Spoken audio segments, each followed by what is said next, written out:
Good morning friends, I am Anju Singh. This is my fourth podcast. जैसे कि हमने पहले बताया है अपने पॉडकास्ट में, ब्रूस ली की थ्योरी के बारे में हमने बताया कि बी लाइक ए वाटर, और हमने आपको डॉक्टर मसारू की वाटर टेक्निक के बारे में भी बताया था, जिसमें हम सेमी वाटर को लेते हैं और गुड और बैड हमने उन्हें बोला, तो उसी के अकॉर्डिंग उसके क्रिस्टल मतलब अच्छे और खराब क्रिस्टल हमें विजुअलाइज हुए। तो आज हम आपको तिलक के बारे में बताएंगे कि तिलक का क्या रोल होता है, क्या साइंटिफिकली रोल होता है, हम तिलक को क्यों लगाते हैं, फोर हेड पर दोनों आईज के बीच में जो तिलक लगाते हैं उसे हम क्यों लगाते हैं। ये इंटरनेशनल जर्नल ऑफ रिसर्च में भी पाया गया है, इसके ऊपर रिसर्च हुई है कि तिलक का एक लॉजिक होता है यहाँ पर लगाने का, दोनों आईब्रोज के बीच में लगाने का तिलक का एक लॉजिक होता है। तो साइंटिफिकली ये प्रूव हुआ है, अगर हम दोनों आईब्रो के बीच में तिलक लगाते हैं तो इससे हमारी नर्व सेल एक्टिवेट हो जाती है। तो हमारी जो नर्व सेल एक्टिवेट हो जाती है, इसका हमारे ह्यूमन बॉडी में एक सिग्निफिकेंट रोल प्ले करता है। अगर हम टीका लगाते हैं तो वो हमारी नर्व सेल को एक्टिवेट करने से, जिससे हमारा कॉन्शियस और अनकॉन्शियस माइंड का जो ब्रिज है वो एक सेम हो जाता है, मतलब दोनों ब्रेन हमारे एक्टिवेट हो जाते हैं, जिससे और पावरफुली वो काम करते हैं। तो टीका हम फोर हेड पर लगाते हैं, हम पूजा करते हैं मॉर्निंग में या इवनिंग में पूजा करते हैं। इसका एक साइंटिफिक रीजन बताया ऋषि मुनियों ने पहले कि इसे अध्यात्म से जोड़ दिया है, क्योंकि अध्यात्म ही साइंस है, साइंस और अध्यात्म सेम ही चीजें हैं। तो जब हम फोर हेड पर टीका लगाएंगे तो हमारी नर्व्स एक्टिवेट होंगी, नर्व्स एक्टिवेट होने से ब्लड सर्कुलेशन बढ़ेगा, ब्लड सर्कुलेशन के इंक्रीज होने से हमारे फेस पर ग्लो आएगा। तो ये फोर हेड हमारे उस पर इफेक्ट करेगा टीका लगाने पर। फोर हेड पर टीका लगाने से पूरी फेस पर ग्लो आएगा, तेज होएगा।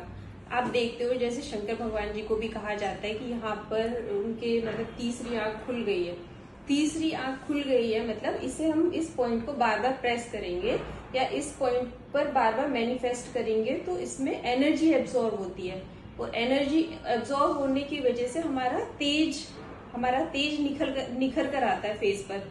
तो हमें टीका फोर हेड पर लगाना चाहिए। जैसे कि पहले आप लोगों ने सुना होगा कि हम यहाँ पर पीछे चोटी छोड़ देते थे, तो सेकंड हमारा यहाँ पर भी हमें प्रेस करना चाहिए, टीका लगाना चाहिए।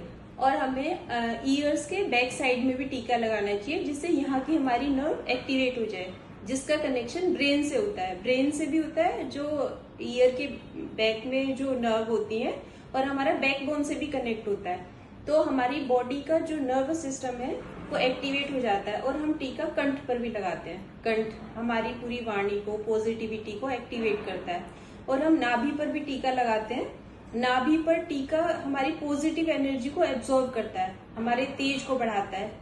आप नोटिस करिए, पहले हम लोग साड़ी पहनते थे या जो ऋषि मुनि थे वो धोती पहनते थे, उसका एक लॉजिक होता था कि जो हमारी नाभि का पोर्शन है, पूजा करते टाइम या मेडिटेशन करते टाइम वो ओपन रहना चाहिए, जिससे उसमें एनर्जी एब्जॉर्ब हो। एनर्जी एब्जॉर्ब होने से हम शक्तियां ग्रहण करेंगे, हमारे अंदर तेज उत्पन्न होगा, हम एनर्जाइज होंगे।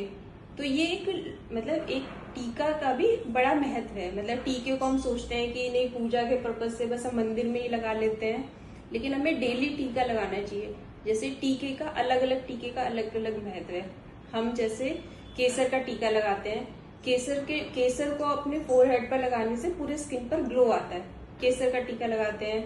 हम हल्दी का टीका लगाते हैं, हल्दी और भस्म को हम एक साथ मिलाकर अगर लगाते हैं हम, तो हल्दी और भस्म एंटीबायोटिक का काम करती है। एंटीबायोटिक तो सब लोगों को पता है, हमारे सारे स्किन के जो एंटी बैक्टीरियाज हैं वो रिमूव होंगे और चीजें ग्लो होंगी, फेस पर भी हमारे ग्लो आएगा।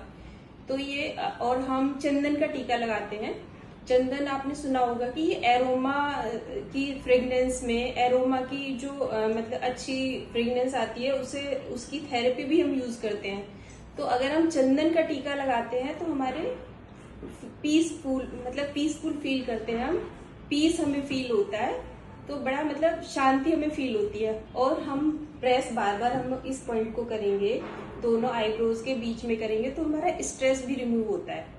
तो ये लिए कि ये हम पूजा के टाइम ही लगाएं, हमें डेली इवनिंग और मॉर्निंग में इस पॉइंट को प्रेस करना चाहिए। इसीलिए बिंदी का सिस्टम भी लगाया है। पहले भी राजा महाराजा जो है हमेशा टीका लगाकर घर से निकलते थे, फीमेल भी हमेशा टीका लगाती थी, तो बिंदी का लॉजिक बनाया है, टीके का लॉजिक बनाया है। तो एक लॉजिक ये है कि हमारा जो नर्व का सिस्टम है उन सारे सिस्टम को एक्टिवेट करना। तो ये टीका लगाना एक लॉजिक है और एक साइंस है। तो इसे हमें साइंस और अध्यात्म एक दूसरे के पूरक है, साइंस ही अध्यात्म है, इसलिए हम लोग टीका लगाते हैं। तो फ्रेंड्स, आज हमने आपको टीके के बारे में बताया, तो आपने काफी सारी चीजें नॉलेज गेन की होगी। तो इस पॉडकास्ट को हम यहीं पर करते हैं ओवर, और हमारे नेक्स्ट पॉडकास्ट का वेट करिए और हमारे चैनल को लाइक करिए और सब्सक्राइब करिए। Thank you friends, bye.